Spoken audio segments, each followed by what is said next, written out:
to unit pricing and some of these pricing issues, and why we spent a lot of time with this. Yeah, it's hard to be. Me too.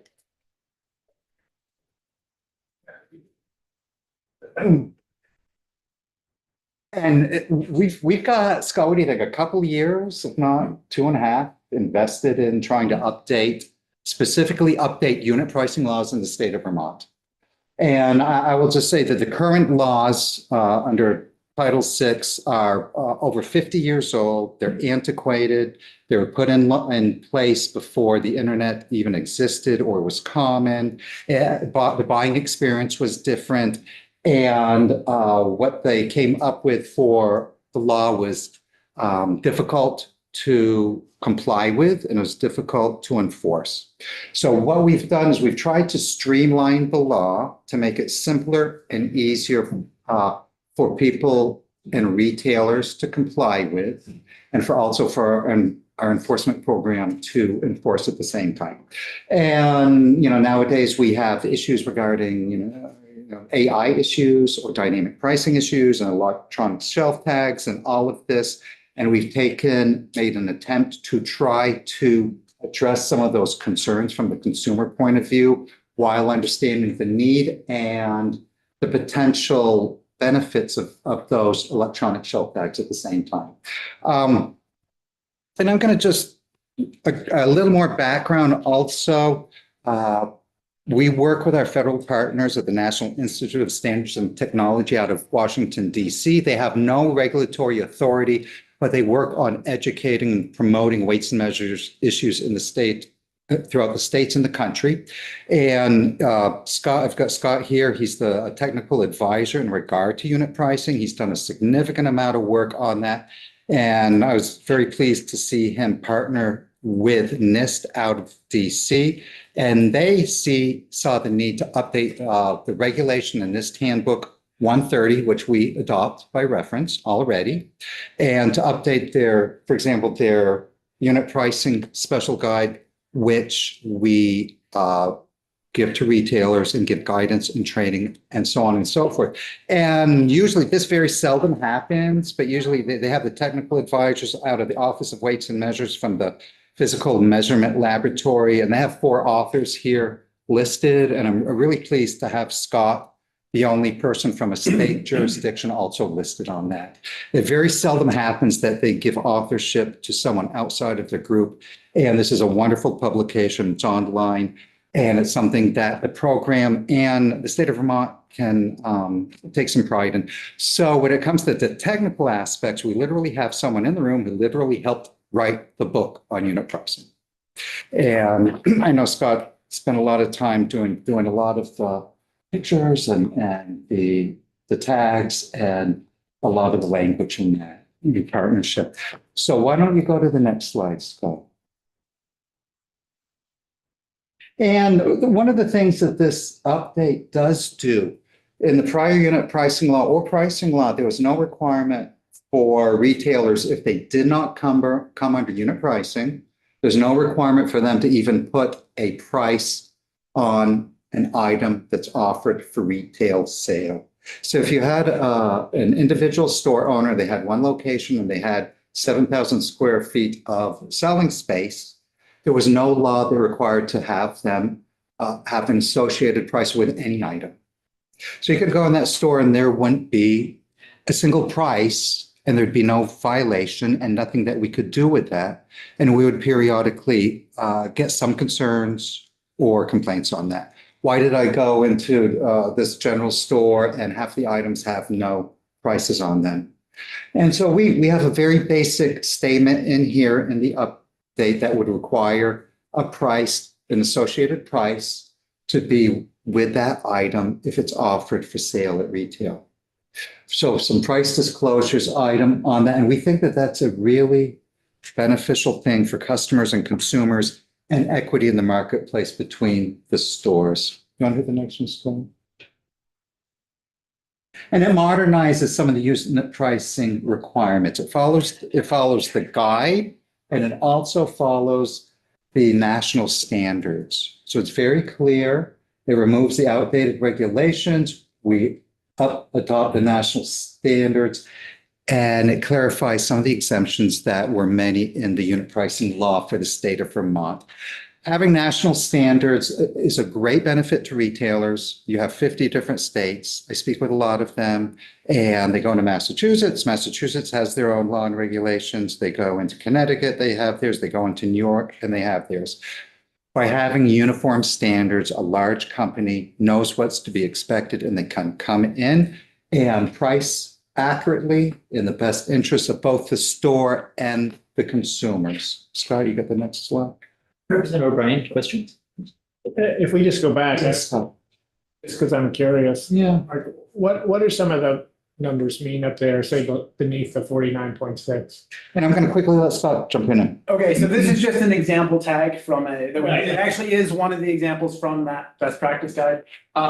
We were trying to we took real examples from the field, from a pet store brand, it's a national brand.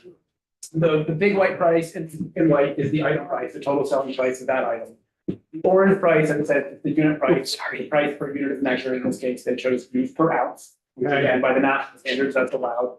And then on the tags have lots of other things that mean something to the store or to stocking and this, that. So that's why when we tried to put these examples out, we tried to include actual things that would be on a price, like on a normal tag in store. Because again, showing examples that just show your price and the stuff the consumer is looking at don't do a store or a chain any good, because it's missing the information they need to have it to make sure those tags get put up correctly, the items get stocked correctly, all of those other things. So that's what the other stuff is in every brand.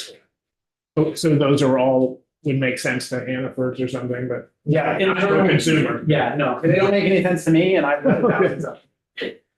And this tag, it has it identifies the product, pet food, it has the unit there, and it establishes how it's sold. I've got a little glare there, I can't see very well. By the ounce, Scott, right? Yeah. It's by the ounce, per ounce. And then it has your total selling price there also. So the customer can see that. And the requirement is, for example, if you have a lot of different types of dog food all on the shelf, for them, if they're going to unit price by the ounce, they all have to be unit priced by the ounce. One can't do it by the pound and the other by the ounce, and someone by some other strange unit of measure that they come up with arbitrarily. So it gives the customer the opportunity to make a value dollar comparison when they're buying items that are similar. So it benefits the household and households that are trying to watch their budgets. If they're really looking for what the most cost-effective item is to purchase, they can quickly zero in on that unit price tag. And regardless of the size of the package, they can determine if it truly is the better buy or not. And there's been issues regarding shrinkflation and other issues where, you used to buy a pound of coffee. It's hard to buy a pound of coffee. You can, but now it's 3/4 of a pound and so on and so forth. If coffee is out there, regardless of the size of the package, and you have the unit price, it's going to tell you how much you're paying per pound or per ounce. So that's the benefit to the customer and the consumer on unit pricing. And Yeah, just Yes. one more thing. Does any of this affect what a given retailer can sell something for? It's interesting, like Pool and Sheep Grain at Aubuchon went from like an $18 for 50-pound bag to 22, which was really no, I don't know what happened, but and then it went back to 20, all within about a month. yeah. So would that unit price have to be changing on, say, that bag of grain? If it's changing, right? Yeah, if these are for consumable commodities, ideally in a grocery store, but they can have overlaps in other areas. And when the price changes, they would have to change the unit price. Yes, they would. Yeah. And we talked about electronic shelf tags, and we've had some conversations this year with some other elected representatives regarding AI and dynamic pricing and this and that. It's a very complicated issue, and our program can do a certain amount with this. But a lot of the stores have electronic shelf tags that can make changes very quickly and efficiently. Scott and I are big proponents of electronic shelf tags, and some of the capability we feel has the chance to increase accuracy and quick price changes when there are errors and so on and so forth. But it does have some guardrails for dynamic pricing, specifically restricting when those prices can be changed. We want to avoid customers going in and doing shopping at 3 PM and they pick up the item at 3 and they're doing shopping and it's 3:20. By the time they get to the checkout, now it's a higher price. So we want some guardrails on that. Yeah, that was a very short slide presentation. I've got Scott here. We've worked several years on this. The old unit pricing law is very, very difficult to understand at times and to enforce. And it's also referenced in here that this recognizes and adopts the national standard on unit pricing, the regulation in this handbook 130, which we've already done by reference in Title IX, Chapter 73, Weights and Measures Law. So we've had a few retailers make the comment that you folks are adopting national standards and going ahead and doing this, and a few concerns, not many. And we did that over 3 years ago in Title IX, Chapter 73, and it's what we use for the actual inspections and compliance. And we find it to be much easier to use and easier for the retailers to comply with also. Mark, was Scott going to add anything else? Scott is free to add anything he would like. And Scott, I know you've worked exhaustively with this, and he's been the lead in many areas on this. And the agency and myself has appreciated so much the work he's done with this. Well, we're happy to have you if you want to add anything, and I don't see any questions from the committee. So if there's something you wanted to add, Scott? No, those are kind of the big things we're trying to do with this. There's lots of little technical things inside of the language, so we're completely prepared to answer any questions people have about that. On the actual details of that, and I can bring the language up. Well, if you've got it handy, I was going to ask, Bring it up. if you could do that, yeah. And Patricia, if you could post, this is 0770, the housekeeping committee bill. If you would post that on our page too today, that would be good. Yeah, John. Okay, will do.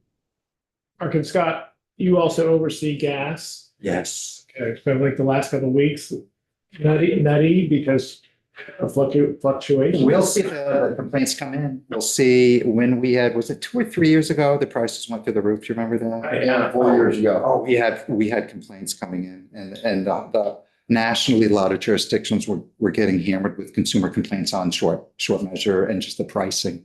And I took some pictures. I went around and I took some pictures. I sent them to Anson Tebbets. I said, this is what we're looking at, and we're getting a lot of complaints. So we'll see how it sugars off, right? Yeah. And fingers crossed, it's not going to be too bad, but you never know. 4 years ago, it was pretty bad. The prices got exorbitant, really. Yeah. Do we have in Vermont any retailers using the electronic shelf tags? Yes. Yes, we do. Walmart just started using them the 2025.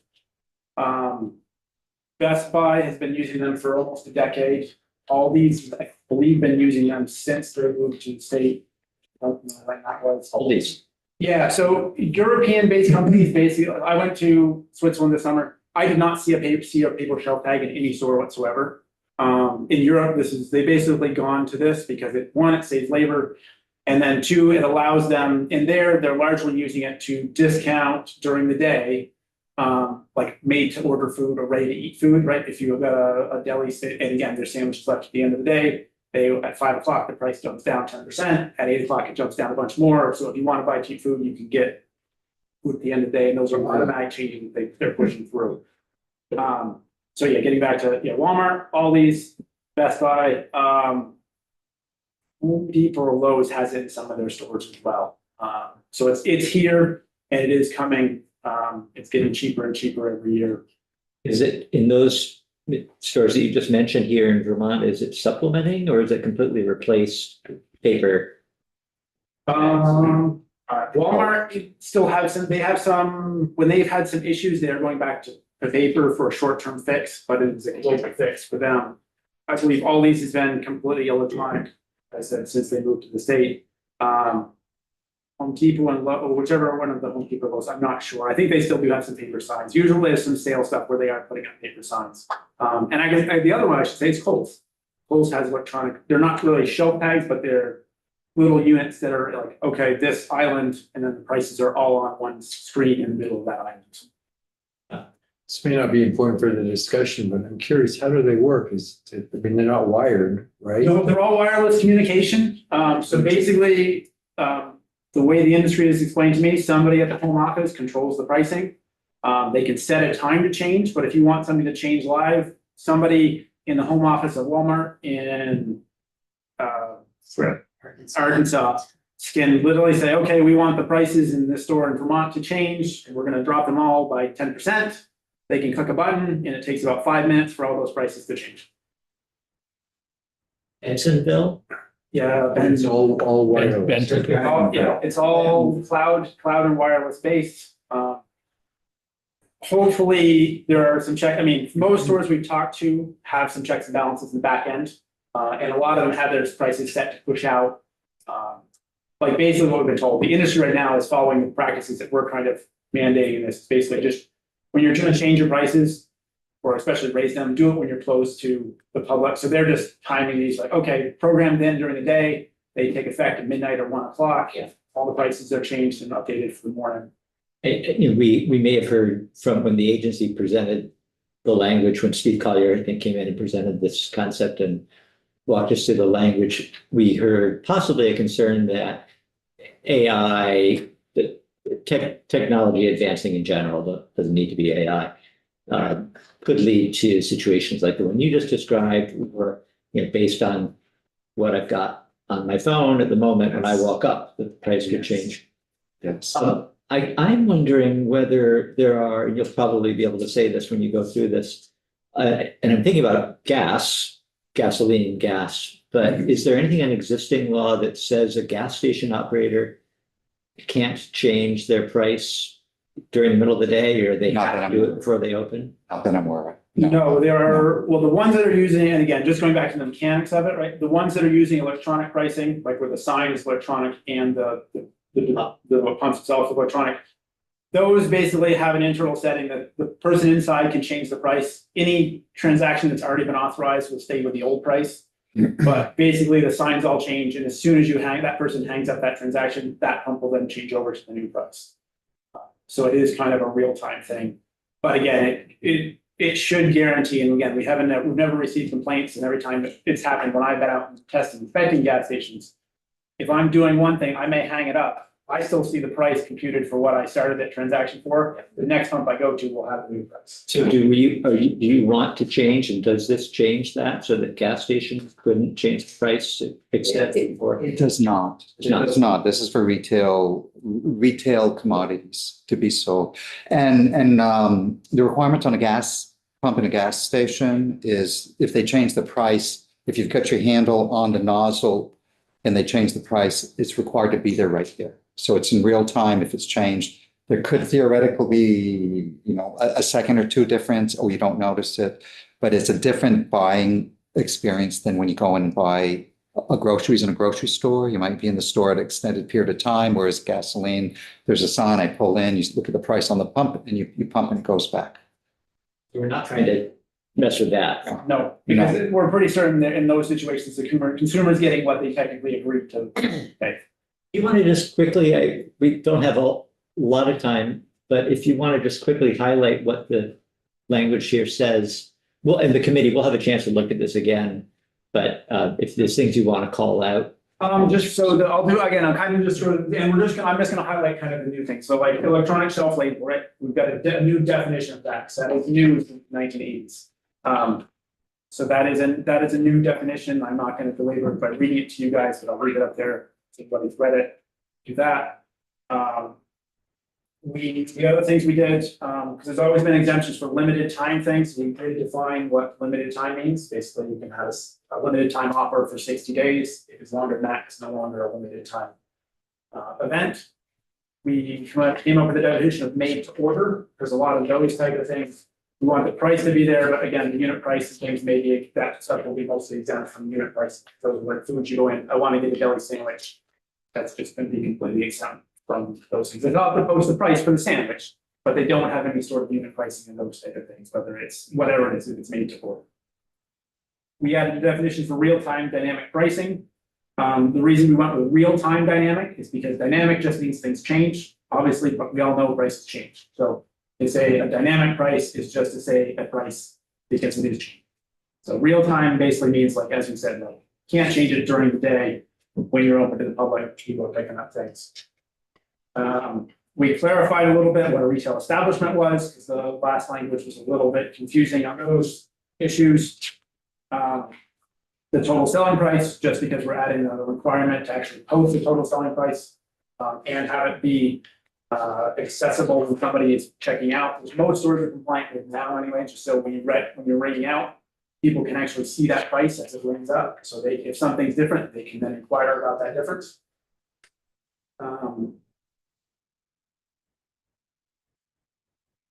And then we've got down to means of disclosure. Again, we're adopting the national standards, which are it's just one small section of this book here, this table from 30.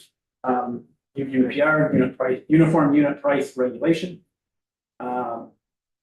We did set a minimum font size. This minimum font size of 7/32 of an inch probably sounds strange to a bunch of you, why is it such a strange number? It's this number because some stores are still using the old gun type labels to put either shelf labels up. That is the font size that those things print out. So we didn't want to force people to change that technique, even though 7/32 is probably not the best size for actual people visiting, but we figured again to make it, that's what the difference there. Hey, this technology exists, stores have been using it. Some of them are putting out accurate pricing with it, so why are we going to force them to change? So that's why we set that as a minimum. Representative O'Brien? Thanks, Chair. Does this affect farmers markets or farm stands at all? Well, do they have any retail space? Yeah. Yeah, I mean, that comes down to the question, the farmers market have any retail space? And I'm going to just touch on, this is a great question. Yeah. I'm just going to touch on the issue of compliance and enforcement and how inspections are done and discernment in how the work is carried out. So I would just say that, the labels and the orange labels and so on and so forth, I think I can say that the Secretary of Agriculture has some authority to set reasonable adjustments to laws and regulations. And that I'm sure that if that ever became an issue, that he or she would be more than happy to do so. And that the intent of this is not to go into, a farm stand or a farmer's market, although we do some slight work in, we go to the farmer's market once in a while, make sure the scales are okay. And we want to make sure that when I had some complaints, someone's buying a farm stand consumer complaint, they're buying a turkey and the range, we're going to sell you that turkey by a range. It's going to be between 16 and 17 pounds. And people took exception by that. No, you're going to sell the turkey by what it weighs and so on and so forth and the price per pound.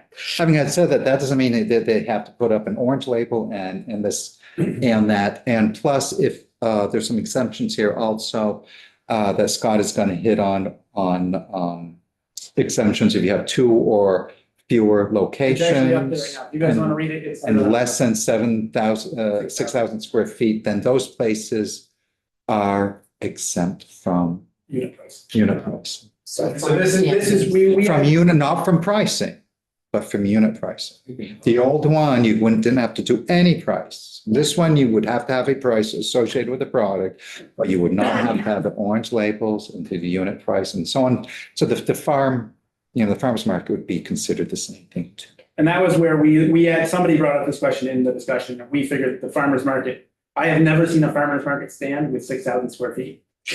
And so they're exempt by default just by having these. And again, do they have 2 or more of them at a time?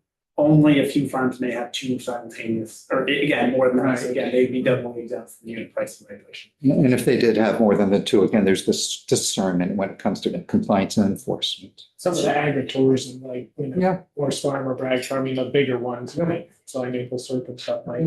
Let's see, just thinking about the Shaws here in town, it's not a huge supermarket. maybe a little over 6,000 square feet. They are, but they have so many stores that then it doesn't matter, right? Once you have more than two. Oh, More than two, The then you square can footage cluster. does. This is where, again, we're trying to find the balance of exempting small, and we actually went up in the number of stores. It used to be one or more. So we expanded that to More two. than one. So we actually increased this, so like there, let me talk an example, there was a lady who bought a convenience store in central Vermont. She ran that for a few years. She then bought a second one. Right, at that point, she's still a fairly small business, right? Still don't want to put too much onus on them to have to do all this extra pricing, this, that.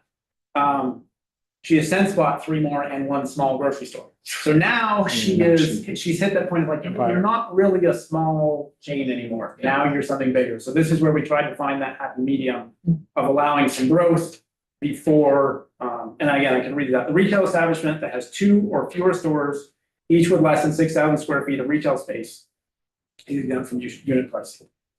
And again, this exemption shall not apply to retail establishment of companies having 3 or more sales locations as part of the company. Does it make any difference whether those sales locations are in the state? Okay, so the way this would be read, if you've got 2 in New York State and 1 in Vermont, you have to comply in Vermont. So there's lots of large retailers nationally that only have 1 store in Vermont. This does not apply to them because they have more than 3 or more stores in there. They would have, the exemption They would have to does not apply. They would not be exempt. Representative Liskey. Yeah, Chairman Durfee, you triggered something with me when you talked about the moderate size.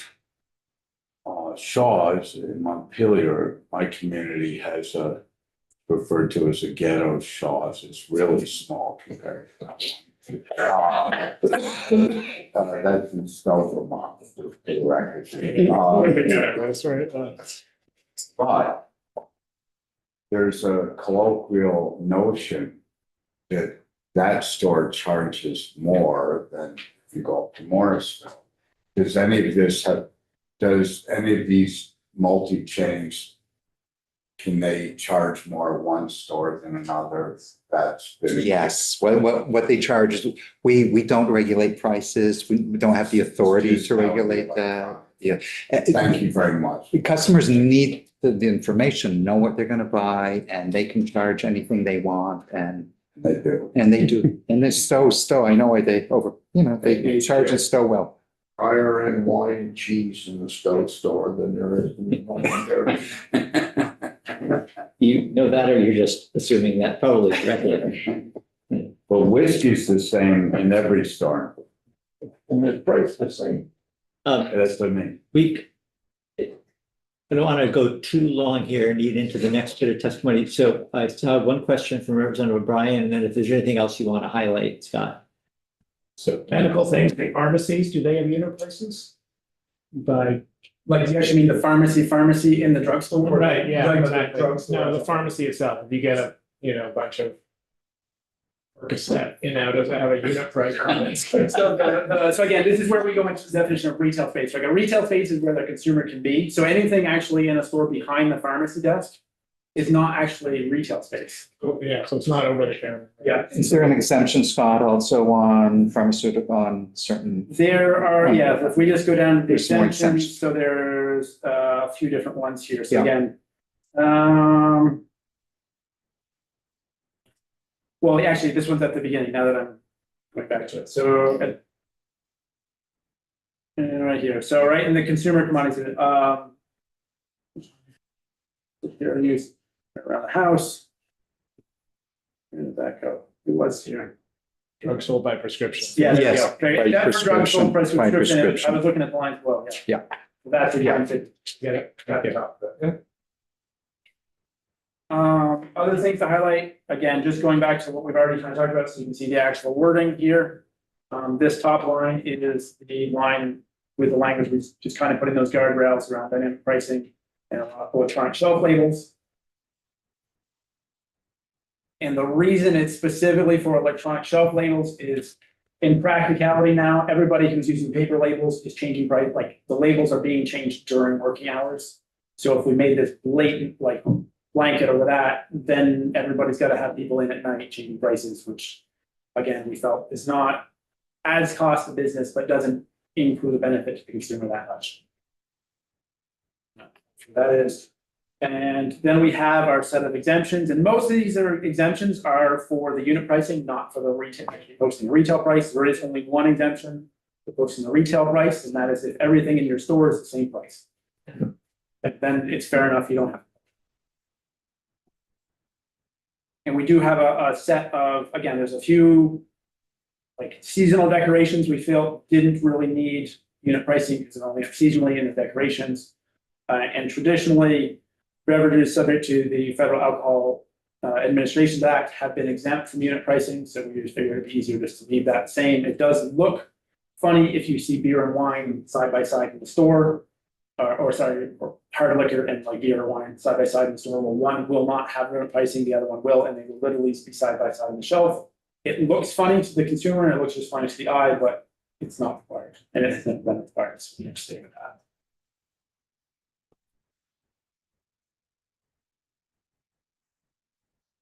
All right. Well, thank you very much for that presentation. And we also invited the Vermont retail grocers in, thought it would be helpful to hear their perspective. And again, I don't know if you.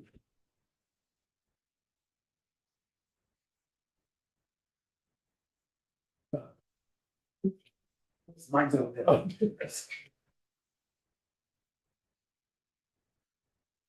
Good afternoon. Good afternoon, welcome. My name is Tricia Brown. I want to thank Chair Durfee and members of the committee for having me. I am a board member of Vermont Retail Grocers Association and also the secretary. And I also work for Stewart's Shops. I'm a performance improvement specialist and I oversee regulations.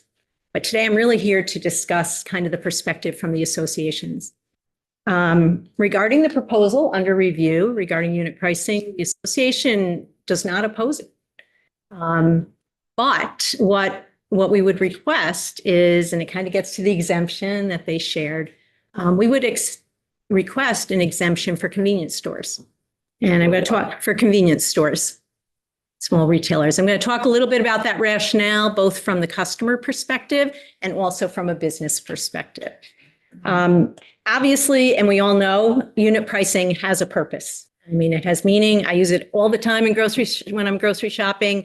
It's a godsend. It's a different animal with convenience stores. And I'm just going to share a little bit about some of the scenarios. I think you're probably well aware. You've all been to convenience stores. You know, we have a customer who's stopping for gas, running in for milk and bread. We have a customer who's, you know, realize they don't have any peanut butter, quick running out to the corner store. We have that customer who's, you know, middle of the evening, child is sick, not going to go to the grocery store, going to the convenience store, grabbing Tylenol. Our customer base is grab and go.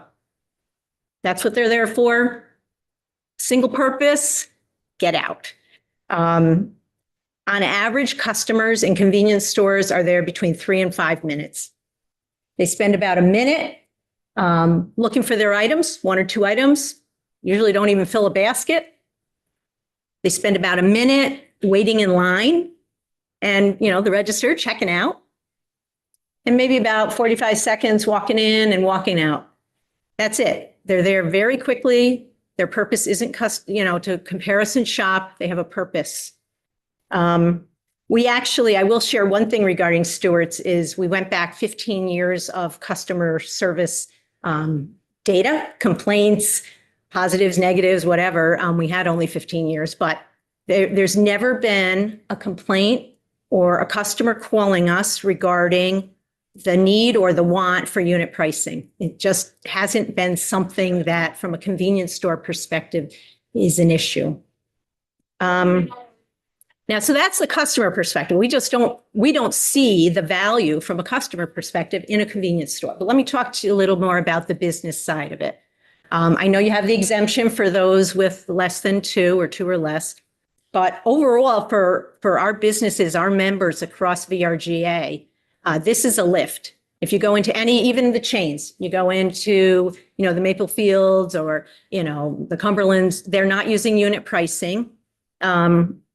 It's a big lift. It will involve, so we'll just kind of go through that process with you. Obviously, tag changes. Could be a manual tag change, could be a change to a computer system, reconfiguring it for unit pricing, could be a purchase of a new software system. Whatever it is, that's the initial kind of hurdle to get over. Retagging a shop, again, one time retagging a shop, take hours and hours. We have about 3,500 products in our shops. But probably the biggest lift is not that initial execution, because you can say, oh, well, those companies have money to do that. The biggest lift for stores and convenience shops is the ongoing maintenance. It's the ability to keep those tags up to date. And I will be honest, it's a lift for us to keep pricing tags up to date. And I think the agency could attest to that. We struggle with that. Whether you're a chain or whether you're a single store, you might have two people on working. I know all the other things they do. We expect a lot out of our partners. Everything from the coffee to the food to go, restocking, tobacco audits, you name it, cleaning the bathroom. Keeping up-to-date pricing tags is an expectation of our partners, our employees. It's a given for our customers. To add the lift associated with the complexity of a unit price, and whether we did it with signage or individual shelf tags, I don't think people realize how much the price tagging gets into play. Our suppliers, especially since COVID, they're changing prices up 1-2 times a week for our members of our association. We're changing packaging size. We're having substitutions. Products are changing, almost dynamically each week. And to keep up with it is a lift. It's something that we have to do for pricing. But to add this level of complexity, which means you have to really be looking at the metric, the unit of measure, the whole formulation, it's a big lift. But more importantly, I would ask, for what reason with a convenience store? Because I just don't see our customers using comparison shopping when they're there really for a purpose to go grab and go. And with that, I would open it up for questions, but I'd like to say a couple of things. First off, I do want to thank you, Chair Durfee, and the committee members for allowing me to share that information. I want to thank the association of the agency. We've worked with them very collaboratively over the years. We've brought this carving out convenience stores from unit pricing, 3 years ago. We met and talked about that. I want to say that the agency is always fair with our members of our association, whether it be regarding fines, whether it regard issues, legislation. They're the first to be contacting us to be open and allow a conversation. And so we appreciate that. So it's nothing about that. It's more the rationale of, does this really make sense for customers in convenience stores? Thank you. Thank you for your testimony. Representative O'Brien. Yeah, I just wondered, we talk about definitions in here a lot. So what is the universal convenience stores? Like, I can see Stewart's, Maple Fields, Cumberland Farms, Vermont Independent General Stores also. Well, I would tag on to what I just saw regarding your exemption, but I would take away the 2. I would say anyone, under that 6,000 square feet would be exempt. And then Dollar General, where people definitely comparison shop to some extent. Yeah, on my paperwork, if you were to look, I had 3,000 square feet retail space. That's what we would consider. You had the 6,000 maybe for another reason, so. So the language is retail space, not total footprint. Retail space, yeah. Okay, thank you. Right, thank you. Representative Bosson. Yeah, so what kind of labeling do your stores do already? I'm not sure I know the difference between Sure. the new per unit versus what you might Yes, already. okay. So when you saw that tag up there, you saw 2 prices, Yeah. $1 for, to pay when I go Yeah. to the register, or, 50 cents a pound and Yeah. buying 2 pounds. Yeah. That 50 cents a pound, that unit price is not there. Today, our tags simply say product, size, and they have what you're going to pay at the But you register. have a price tag on it. I We mean, do have a shelf Yeah, tag. because just my concern would be somebody goes in to buy the jar of peanut butter and they're not thinking about it and they hand their credit card over and then it's like, oh, it costs $12 or Yeah. something. No, we So are it is required. Labeled. Yes, and that's what the agency comes and inspects us for. And that, to be honest, is a lift for, and I wouldn't say just us, for Yeah. all members of the association in terms of just keeping accurate Yeah. pricing. And again, it's nothing, we have to do it. It's a given. I'm a customer. I want to make sure I have accurate pricing. So that we take very seriously at Stewart's particularly. I know that, well, you know, our plans and things that we do because it's a given. It's something we have to make. Our president has said it's a given for our customers. Yeah. The unit pricing, though, is just another question. That's, Nelson. Well, we're blessed to be able to set policy. What would professionals over there think if we made it you left it at 2 or over 6,000, but if under 3,000, you don't have to do unit pricing for these convenient type stores, these little. And I'm gonna let Scott Yeah, answer in a moment. I'll share just a couple of thoughts that I have.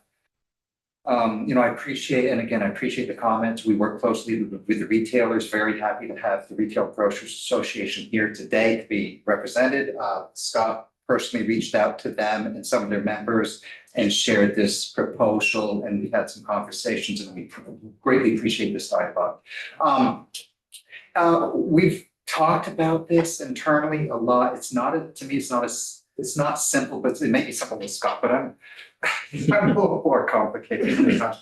There are just some issues speaking with a customer, and I'm not gonna say yes or no or take any side per se. But it gets a little bit confusing in a retail store. There's some C stores that, you know, they're quick, they're convenience. People don't often utilize unit pricing, but then you have some that are located in certain areas and you're in a food desert. Some people do go and buy some things and some of them grow over time. And then they become, you know, really an enhanced convenience store and they offer more and more things. So I'm just saying it's a little, you know, there's a lot to it, a little confusing at times and just things to think about and consider. So I'm not gonna, you know, speak one way or the other in regard to that. I think that the Grocers Association certainly makes a valid point, and I'm going to turn it over to Scott for this. Yeah, so we had considered some of this, given feedback, and again, the problem is how do we do this and how do we do it so it's clear, not just for us right now, but clear for the people that are going to be doing this in the future, the people that have to comply with it in the future. If we settle on a square footage number, if stores get bigger or if there's one convenience store that's larger than say 3,000 square feet, again, I don't know how the Maplewood, the travel center up in Berlin, right? That is a large store. So again, you get into these little things of like, okay, and you're like, how big is this store? And so, well, now all of a sudden you have one store, one convenience store that's bigger than that now needs to comply. Whereas all the other ones that we really meant to exempt, again, if the intent would be to exempt convenience stores, we just have to do it properly. So we've got a good definition. I don't think square footage is the way to go, but again, if we could find a definition somewhere that, again, if that's how the body wants to move, that would be fine. That is your prerogative as the legislative body. We just need to make sure we do it in the correct way so we know exactly what's exempt. The people that have to comply also know that they're exempt. Because when it gets confusing, that's where like, I don't need 100 companies calling me say, hey, do I meet this? And I've got to go out with a tape measure and say, wow, you're really close to 3,000 square feet. So we just like, if that's the decision, we're more than welcome to work on finding that definition that works. And I'll just make a comment. Currently, all convenience stores come under unit pricing, the unit pricing law. And, you know, they all come under the unit pricing. And it's good to have this conversation. yeah, it's just never been enforced. Thank you. Oh, okay. Thank you for both of those comments. I wasn't quite clear based on what you had said at the start. So the existing statute does require uniform pricing for any retailer? Once it has the store in their adjoining. Yeah. And I spoke about compliance and enforcement, discernment and prioritization. And that is highly likely why some of the convenience stores have not been intentionally inspected regarding unit price. Because the survey has already been used, however, and again, the retailing is changing and what they offer as a convenience store is changing, but I'm just saying. keep In it out early, there. in early 2020, actually, the agency Yes. came out and sat with the association and many members of the association and did an education on unit pricing for us because you were looking to try to start to make that a priority. The next month, COVID hit. Everything went Wasn't a priority. crazy. But I will say at that time, we did propose language for a carve out of convenience stores. So it's something that's been on our radar because we know we don't comply and we don't feel there's a rationale for it. But now that we see maybe this will become a priority with enforcing, we want to bring that to the table again. Living in southern Vermont, I know that Stewart's has been over the years moving to larger locations or knocking down its older stores and expanding. What's the typical footprint of a newer Stewart store? We're still like for retail space under 1,500. Okay. I know you're representing the association, but I wanted to ask too, because I'm a little confused, I think, about the burden that this might place on a retailer that is changing prices from time to time.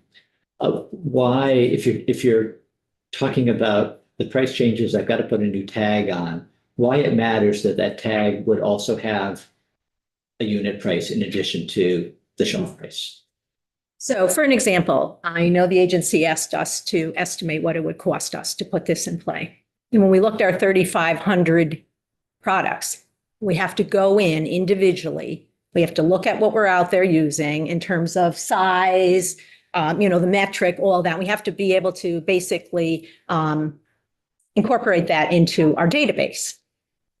Now, I see what you're saying. You're putting a tag up, unit price is on the tag, but every time a product changes, literally weekly, packaging size, substitutions, we have to go back to that database and ensure that we're calculating all that. We're nervous about being able to accurately do it and keep up with it. So it's not the first part, doing it initially, huge amount of time and effort, but the maintaining week to week, honestly, it's not just as simple as this formula doing it. You have to make sure that new, and our vendors, our suppliers, we have our own warehouse, everything changes all the time. I mean, I know that may be hard to believe, but they're literally changing packaging size and substitutions all the time. Inflation. Thank you. Representative Bartholomew. You said, if I understood correctly, that you're representing the grocers, right? Yes, I've been on the board for Confused. 5 years. Testimony sounded a lot like you were representing Stewart's. Well, Just want to be clear, who? I'm representing both. I think both titles were given. I was asked by our association to come and speak as an association for our members. As we've said, for the convenience store chain, Stewart's is one of them. So I'm just speaking from experience and peppering it in there, but I am representing the The association. position you're putting forward is for both then? Well, the association asked if I would speak for convenience store chains. I'm just one of those. Okay. Thank you. Other questions? Representative O'Brien. I just wondered, are Stewart's franchises?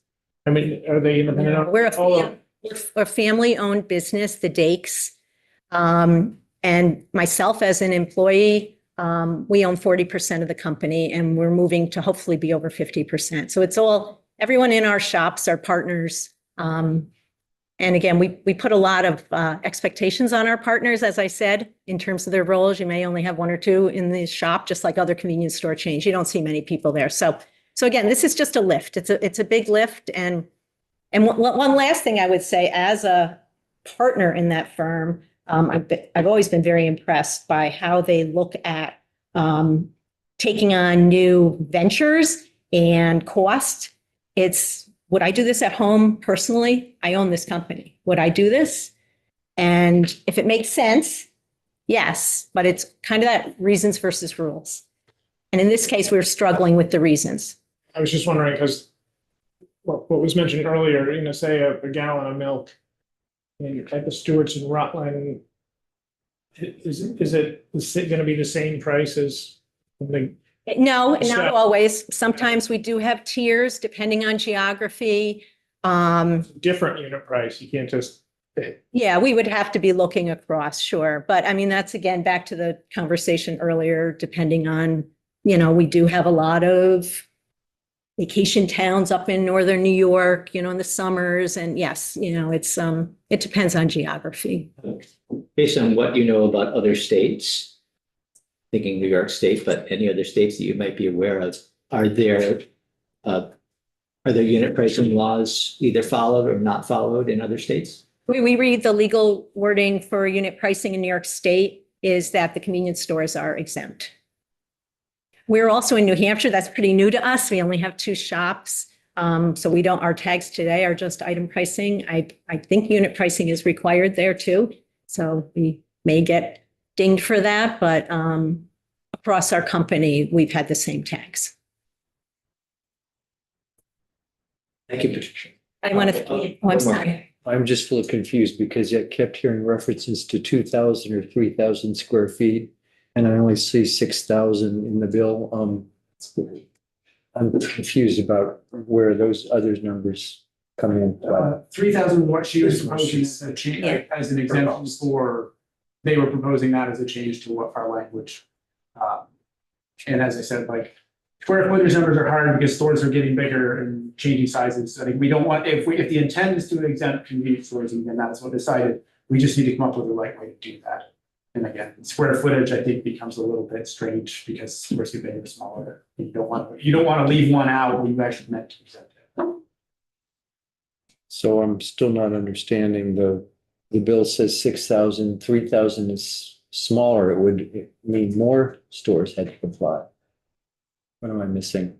I think it was related to the owning 2 or more. Yeah. Businesses. She was proposing if a store is smaller than 3,000 square feet, it would not need unit pricing, Regardless of how regardless many? of how many. You know, I see. Okay. That's I think that. Yeah, 3,000 retail. Yeah. Thank you. Well, thank you. Right, we're gonna take a little break while we have 3 minutes for our next witness.